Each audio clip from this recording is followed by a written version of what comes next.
ତ ଆପଣମାନେ ଦେଖିପାରୁଥିବେ କିଭଳି ଭାବରେ ପାଣିରେ ସବୁ ଧାନ ଶୋଇଯାଇଛି। ତ ସବୁ ଧାନ ନଷ୍ଟ ହୋଇଯାଇଛି। ତ ଦେଖନ୍ତୁ ସବୁ ଧାନ ତଳେ ପଡ଼ିଯାଇଛି।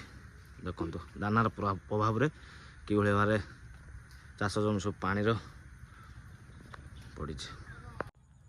ଜୟ ଜଗନ୍ନାଥ ସାଙ୍ଗମାନେ, ଶୁଭ ସକାଳ। ଆଉ ଗୋଟେ ଭିଡ଼ିଓକୁ ୱେଲକମ୍। ତ ଆପଣମାନେ ଦେଖିପାରୁଥିବେ ମୁଁ ବିଲରେ ବର୍ତ୍ତମାନ ଅଛି। ତ ଦେଖନ୍ତୁ ଚାଷ ଜମିରେ ଅଛି। ତ 2 ଦିନ ହେଲା ଘରୁ ବାହାରି ହେଉନଥିଲା। ତ ଯେଉଁ ଆମର ସାଇକ୍ଲୋନିକ ଦାନା ତା ପ୍ରଭାବରେ 2 ଦିନ ପବନ ବର୍ଷା ଲାଗି ରହିଲା। ତ ସକାଳୁ ମୁଁ ଭାବିଲି ଯାଇକି ବିଲରେ ବୁଲି ଆସିବି। ତ ବିଲର ପରିସ୍ଥିତି ବହୁତ ଖରାପ। ଆପଣ ଦେଖନ୍ତୁ କିଭଳି ଭାବରେ ଧାନ ସବୁ ନଷ୍ଟ ହୋଇଯାଇଛି। ଅଲରେଡ଼ି ପାଣିରେ ସବୁ ପଡ଼ିଯାଇଛି। ତ ଦେଖନ୍ତୁ ତ ଚାଷୀ ବହୁତ କଷ୍ଟରେ ଚାଷ କରିଥିଲେ ଏଥର। ତ ଚାଷ ବି ଭଲ ହୋଇଥିଲା, କିନ୍ତୁ ଯେଉଁ ସାଇକ୍ଲୋନିକ ଦାନା ତା ପ୍ରଭାବରେ ସବୁ ନଷ୍ଟ ହୋଇଯାଇଛି। ତ ଦାନା ଆକ୍ଚୁଆଲି ଦାନା ଛଡ଼େଇ ନେଲା ଚାଷୀମାନଙ୍କ ପାଇଁ। ତ ଏଇଟା ବହୁତ ବଡ଼ କ୍ଷତି ହେଇଛି ଚାଷୀମାନଙ୍କର। ବହୁତ ପଇସା ଖର୍ଚ୍ଚ କରି ଚାଷ କରିଥିଲେ। ତ ଦେଖନ୍ତୁ କିଭଳି ଭାବରେ ମାନେ ଧାନ ସବୁ ପାଣିରେ ପଡ଼ିଯାଇଛି। ତ ଧାନ ଠିକ୍ ଅମଳ ଟାଇମ୍ରେ ବର୍ଷା ହେଇଗଲା। ବର୍ଷା ହେଲା ପବନ ବି ଜୋର ହେଲା। ପବନ ହେବା ସହିତ ବିଲର ସବୁ ଧାନ ଗଛ ଶୋଇଯାଇଛି। ଦେଖନ୍ତୁ କିଭଳି ଭାବରେ ପରିସ୍ଥିତି। ଧାନ ଅଲରେଡ଼ି ଚାଉଳି ଯାଇଥିଲା। ଯେଉଁ ଧାନ ସବୁ ଚାଉଳି ଯାଇଛି ସେ ସବୁ ପାନ ପଡ଼ିଯାଇଛି। ତ ବହୁତ ଦୁଃଖ ଲାଗୁଛି ଯେ ବହୁତ କଷ୍ଟରେ ଆମେ ଏଥର ଚାଷ କରିଥିଲୁ। ତ ଲୋକ ଚାଷ ଉପରେ ବହୁତ ନିର୍ଭର କରନ୍ତି, କିନ୍ତୁ ଦାନା ଯେଉଁ ଆସିକି ଲୋକଙ୍କ ଦାନା ଛଡ଼େଇ ନେଲା। ତ ବହୁତ ଦୁଃଖ ଲାଗୁଛି ଏଭଳି ପରିସ୍ଥିତି ଦେଖିକି। ତ ଅକ୍ଟୋବର ମାସରେ ଯେତିକି ବାତ୍ୟା ହେଇଛି, ତ ବାତ୍ୟା ଆସେ ଛାଡ଼ିଯାଏ। ତ ଏଇ ଯେଉଁ ଦାନା ଯେଉଁ ବାତ୍ୟାଟା ହେଲା ବହୁତ କ୍ଷତି କରିଦେଲା। ତ ଦେଖନ୍ତୁ ହଜାର ହେକ୍ଟର ଚାଷ ଜମି। ତ ପବନ ବହୁତ କ୍ଷତି କଲା। ପବନ ସାଙ୍ଗକୁ ବର୍ଷା ବି ବହୁତ କ୍ଷତି କରୁଛି। ଦେଖନ୍ତୁ କିଭଳି ଭାବରେ ଧାନ ସବୁ ନଷ୍ଟ ହୋଇଯାଇଛି।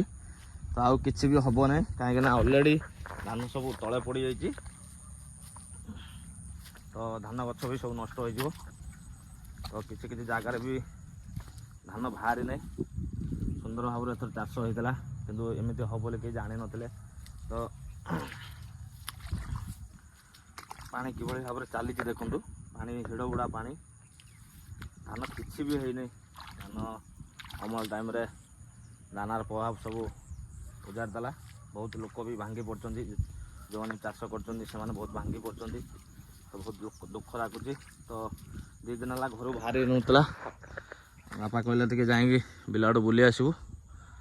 ତ ବିଲକୁ ଆସିକି ବହୁତ ଦୁଃଖ ଲାଗୁଛି। ବହୁତ କଷ୍ଟରେ ଆମେ ଏଥର ଚାଷ କରିଥିଲୁ। ହଳ କତରୁ, ରୁଆ କତରୁ, ଉପଡ଼ା କତରୁ ଚାଷ କରିଥିଲୁ। ବହୁତ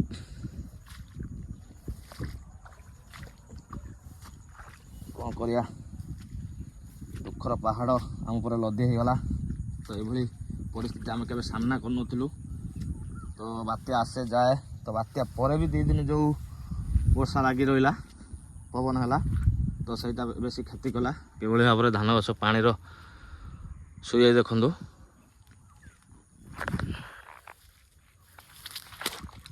ଗୋଡ଼ ଖସି ଯାଉଛି ଦେଖନ୍ତୁ। ମୁଁ ଏଇସା ପଡ଼ିଥାନ୍ତି। ତ କିଛି ବି ହେଇନି। ଧାନର କୌଣସି ମାନେ ଥୋଡ଼ ବି ଏପର୍ଯ୍ୟନ୍ତ ବାହାରି ନାହିଁ। ପାଣି ଏଭଳି ଭାବରେ ହେଇଗଲା ଯେ ମାନେ ଧାନ ରୁଆ ତଳି ପଚିଯିବ। ଧାନ ସବୁ ଅଗାଡ଼ି ବି ହେଇଯିବ। କିଛି ବି ଲାଭ ହେଲା ନାହିଁ ଯେଉଁ ବାତ୍ୟାଟା। ତଥାପି ପ୍ରକୋପ କିଛି ଯାଇନି। ଆହୁରି ବର୍ଷା ହେଉଛି। ତ ମୁଁ ବିଲକୁ ଆସିଛି ସକାଳୁ। ତା ସାଙ୍ଗକୁ ଷାଣ୍ଢ ବି ସବୁ ଖାଇଯାଇଛି। ଦେଖନ୍ତୁ କିଭଳି ଭାବରେ ସୁନ୍ଦର ଭାବରେ ଚାଷ ଏଥର ହେଇଥିଲା। ଚାଷୀ ବହୁତ ଖୁସି ଥିଲେ, କିନ୍ତୁ ଦାନାର ପ୍ରଭାବରେ ସବୁ ଭାଙ୍ଗି ରୁଜି ସ୍ୱପ୍ନ ଚୂନା ହେଇଯାଇଛି। ତ ଚାଷୀମାନେ ଆସିପାରିବେନି ବିଲକୁ ଦେଖିକି କଷ୍ଟ।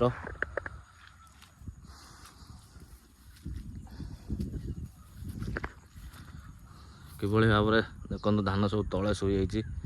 ତ ବହୁତ ଦୁଃଖ ଲାଗୁଛି ବିଲକୁ ଆସିଲା ବେଳକୁ। 2 ଦିନ ହେଲା ଘରୁ ବାହାରି ହେଉନଥିଲା। ବର୍ଷା ଟିକେ ଛାଡ଼ିଛି ଯେହେତୁ ମୁଁ ବିଲକୁ ଆସିଛି ଦେଖିବା ପାଇଁ କ'ଣ କେମିତି ଧାନର ଅବସ୍ଥା।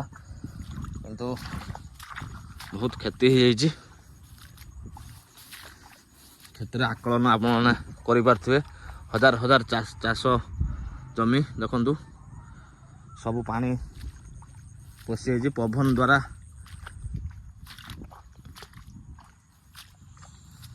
ପବନ ଏତେ ବେଗ ଥିଲା ଯେ ତ ସବୁ ଧାନ ଗଛକୁ ଶୋଇ ଦେଇଛି। ଦେଖନ୍ତୁ କିଭଳି ଭାବରେ ଧାନ ଗଛ ସବୁ ଶୋଇଯାଇଛି। ଯେଉଁମାନଙ୍କର ଅଲରେଡ଼ି ଚାଉଳିଆ ହେଇଯାଇଛି ଧାନ, ସେମାନଙ୍କ ଧାନ ଗଛ ସବୁ ତଳେ ପଡ଼ିଯାଇଛି ପାଣିର। ପାଣି ଫୁଲ୍ ପୁରା, ଦେଖନ୍ତୁ ହିଡ଼ ବୁଡ଼ା ପାଣି।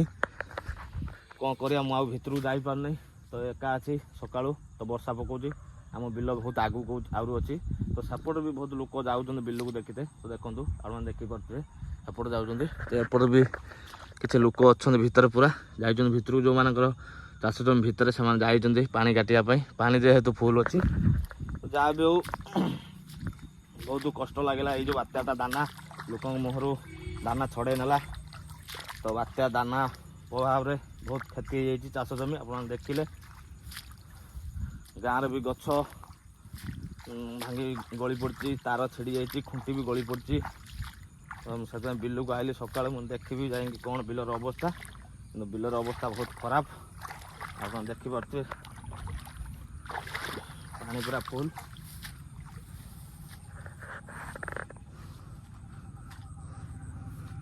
ଆପଣମାନେ ତ ଦେଖିଲେ ଆମ ଏରିଆରେ ଏଭଳି ପରିସ୍ଥିତି। ଆପଣଙ୍କ ଏରିଆରେ କ'ଣ କେମିତି ପରିସ୍ଥିତି ଅଛି ଦାନାର ପ୍ରଭାବ ଧାନ ଚାଷ ଉପରେ, ଆପଣ କମେଣ୍ଟ ମାଧ୍ୟମରେ ଜଣାଇବେ। ଆଉ କ'ଣ କହିବି, ସବୁ ଚାଷୀମାନଙ୍କର ସ୍ୱପ୍ନ ଭାଙ୍ଗି ଚୁରମାର ହେଇଗଲା। ତ ଏପଟ ଏରିଆରେ ଚାଷୀମାନେ ଚାଷ ଉପରେ ବହୁତ ନିର୍ଭର କରନ୍ତି। ଯେହେତୁ ଚାଷ ଜମି ଉଜୁଡ଼ି ଯାଇଛି, ବହୁତ ତାଙ୍କୁ କଷ୍ଟ ହେଉଥିବ।